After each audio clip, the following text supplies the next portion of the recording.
Welcome, dear viewers, to another video sponsored by Appeals.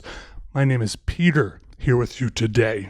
Now, it's fairly common among a lot of different hobbies, jobs, industries to wear something, some accessory or article of clothing to help you with what you're doing. For example, I've got on the knuckle dusters, the thanking cap, the safety goggles, smoking jacket, and the stunting chains. All very important accessories that are needed for different activities. But you might be asking, Peter, what does all of this have to do with drawing? Well, let me tell you, drawing can come with its own set of accoutrements, if you will. Now, for drawing today, we are going to need to put on, cue the music, cue it.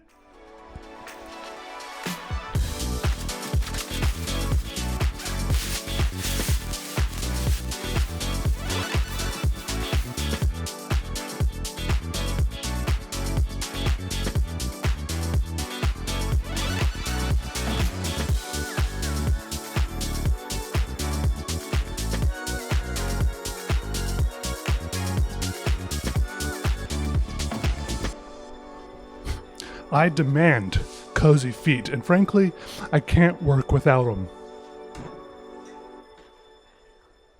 Now you might be wondering, Peter, what's with the containment suit? It's actually totally unrelated. I saw a bug earlier. Today, this is our target. This intimidatingly large space right here. It might look small on your screen, but in real life, it's big and has a nice cloth texture to it. That's right. This is the big laptop Appeals. It's going to be the final piece here. And now that we have fresh socks, we can really get to it. In another recent video, we did this one here at the bottom, and we did a giveaway. Here are the people that won giveaways of that sticker. Congrats, everyone. Enjoy. Go stick it on your hydro flask, which is what I think it was designed for. But once again, or you can just stick it on the wall or whatever you want. You can also go apply for the creator program if you want, which is how you can have your own art sold on Appeals, or you can just go to appeals.com and order your own designs after uploading them if you just want your own stuff on something. Pretty cool. And if you want to win the finished complete version of this, what I'm about to draw on a big sticker, this one I have here on the wall, I'll stick it on here once I finish the drawing. The giveaway link is in the description, but when you click on that link and go there, you're going to need this code word to put in one of the text boxes. The code word for today's giveaway is cozy, because that's how my toes feel right now. Cozy, C-O-Z-Y, or as they would say in Canada, C-O-Z-Y. Also, you can use Spring15 for 15% off right now at appeals.com. Click the link in the description to see hundreds more of my designs that I've uploaded, okay? You can get many of my designs on many different products. So, what up? Let's go draw and see what we can put here.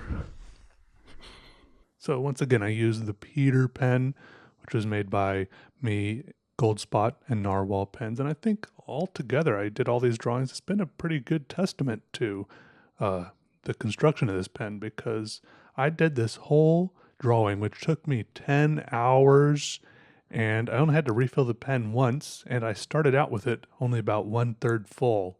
So I mean, the pen, I don't know, it works pretty good. I've been happy with it. I was kind of determined to do all the drawings in this Appeals project with this Peter pen because, you know, I was telling people to buy it and stuff.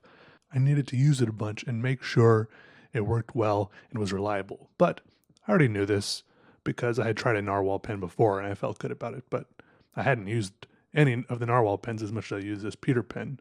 Yeah, so like I said, it took me about 10 hours. At least that's how much recorded footage I have for it. There's probably some little breaks and stuff in there. But, you know, clock in, clock out.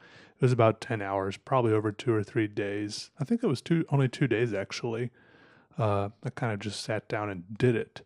5 hours of drawing per day is actually a lot. At the end of the day, if you draw for 5 hours, at least for me, uh, at the end of that, I can feel it in my hand, like, in the back of my knuckles, where my tendons go over my knuckles. There's, like, some tightness, some soreness there.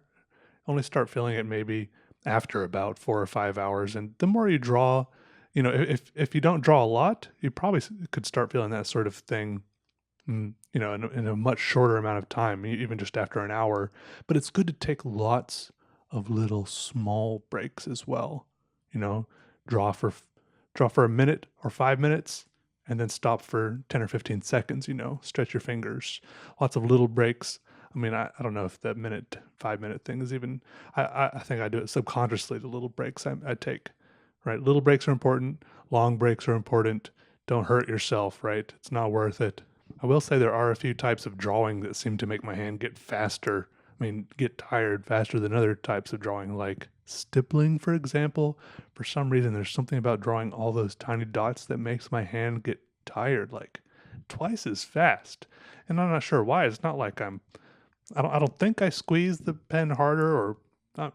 There's not like a bunch more muscles involved. Maybe it's just all the precision up and tiny precision motions up and down, you know. And I don't know, that's probably how you get like tendonitis or carpal tunnel or something. It's probably I do want to do a bunch more stippling sometime, but it's probably good that I haven't done more than I have because I don't know, it's probably bad once you start feeling that. I think it's bad once you start feeling that tingly feeling in your fingertips. Thankfully, I have never felt that, but I've heard people talk about it. I think that has something to do with tendonitis or carpal tunnel or something. And ugh, maybe I should get my hands insured. Or when I'm not using my hand, put it in a bubble like that hand model from Zoolander, a glass bubble to protect them. Well, for now, I'll just try to keep taking a healthy amount of breaks and not drawing when it hurts too much. Be good to yourself. Also, now I have started school. I've just finished the first week of school, a week. Well, I'm recording this on a Tuesday. School started last Wednesday, and even just look, it's rough because these summer classes, they move fast. Like I'm used to the normal semester where it lasts like 3 months, or I don't know, is it 4 months? I think it's only 3 months. But these summer classes, it's a whole class in 4 weeks, in 1 month. Like the pace is just incredible, and in a way, I kind of like it. Right? It was just a little bit of a shock how fast things were moving. But I kind of like it because sometimes with the normal classes, it seems a little bit too dragged out. Everything moves a little bit too slow. The end of the class feels really far away. It's hard to mentally pace myself as far as like, oh, that final project, when do I start it? Stuff like that. But at least with this 1 month length class, like that final project, I'm like, it's practically due already. I feel comfortable starting it right now. The only downside is that I like getting into little like routines, like little rhythms, like wake up, do this, do that, work on this class, then that. And it's hard to get into one of my routines or rhythms so quickly. I mean, I feel like as soon as I do, the class will be over. But I'm taking two classes I'm taking. Let's see, I'll tell you what I'm taking. I'm taking Major American Authors, Colonial through Romantic. And that's an English class. And I'm taking a history class called Topics, Global Labor History. And both of these classes, they assign an incredible amount of reading.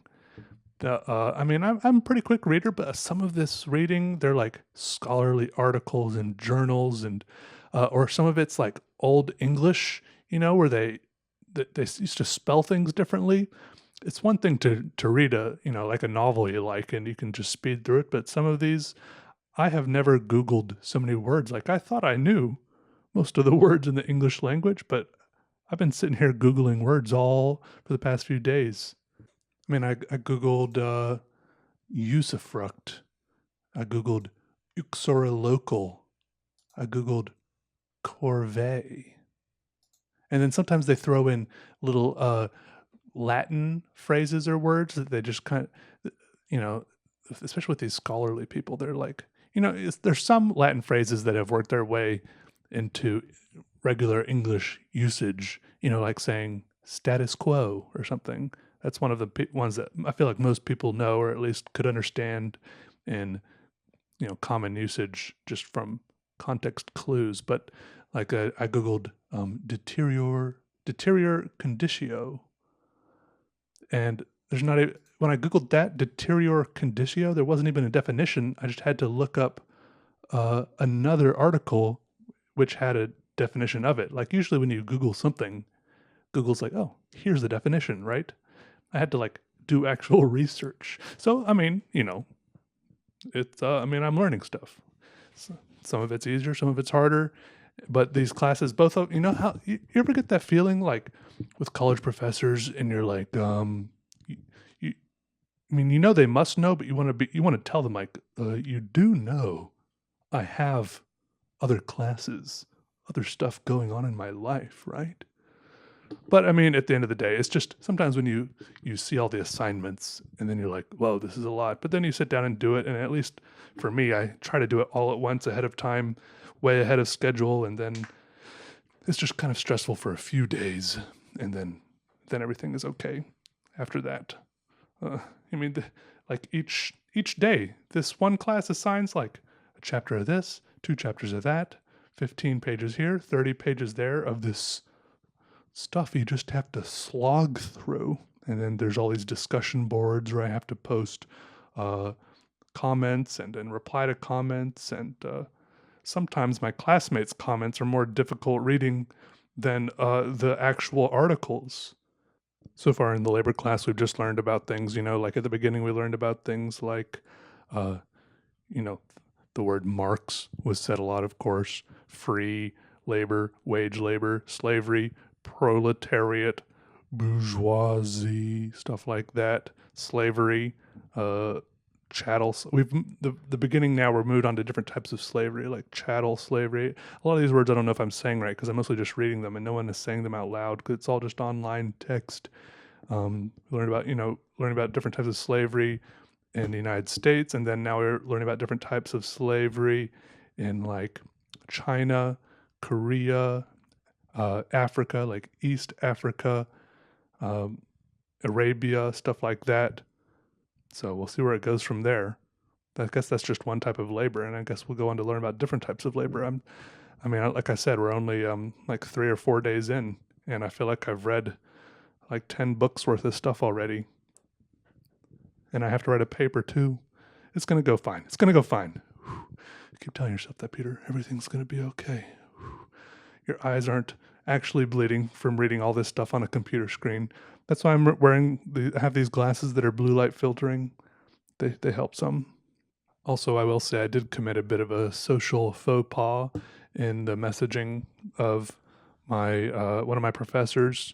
I messaged them like, you can leave. She graded my Unit 1 discussions, right? She graded them. She left a comment, and then I replied. What it was about isn't important, but the point is, she's a doctor of some kind. She has a doctorate, right? I don't have a problem with that.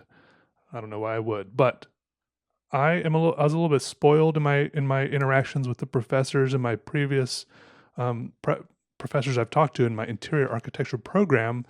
It was all kind of chummy, and all the professors there were very okay with all the students calling them by their first name. All the professors there were on a first name basis with all the students, and so especially being 30 years old, I was even older than some of the professors and associate professors and assistants and stuff, or the same age, or anyways, the point is, I replied to this professor. I'm just going to give her a made up name. I'll call her Sarah Smith, okay? And I said, Sarah, thank you, blah, blah, blah, blah, blah, this, that. What about this? Thanks, Peter. And then like 10 minutes later, I saw that she had sent out like an email, totally unrelated, where she had addressed the class and she signed it off as Dr. Smith. And I was like, oh no, she likes to be called Dr. Smith. I messed up by calling her Sarah. I got way too casual, I bet she didn't like that, because I feel like I feel like we've all met that person who's like, that's doctor to you.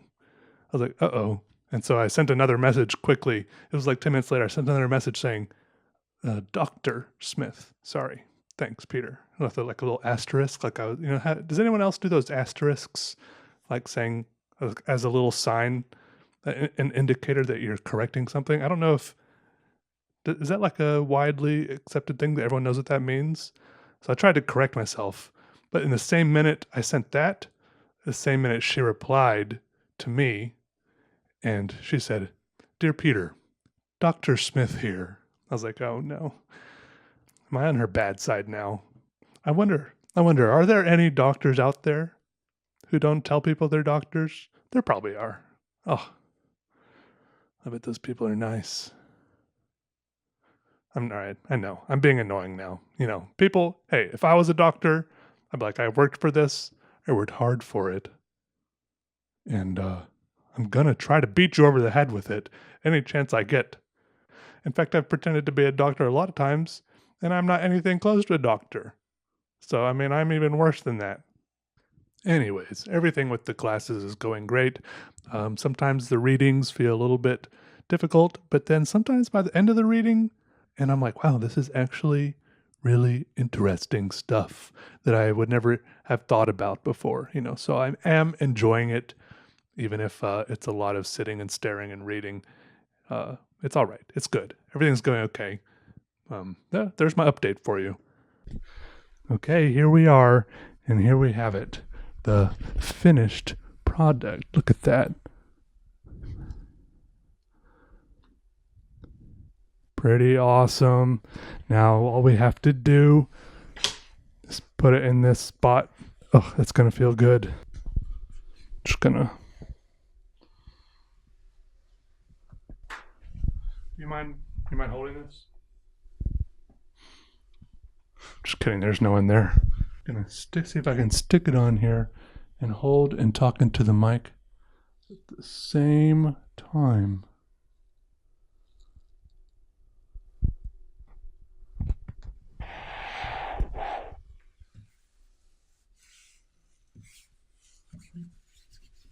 Oh yeah. Ooh. I love the texture of these things.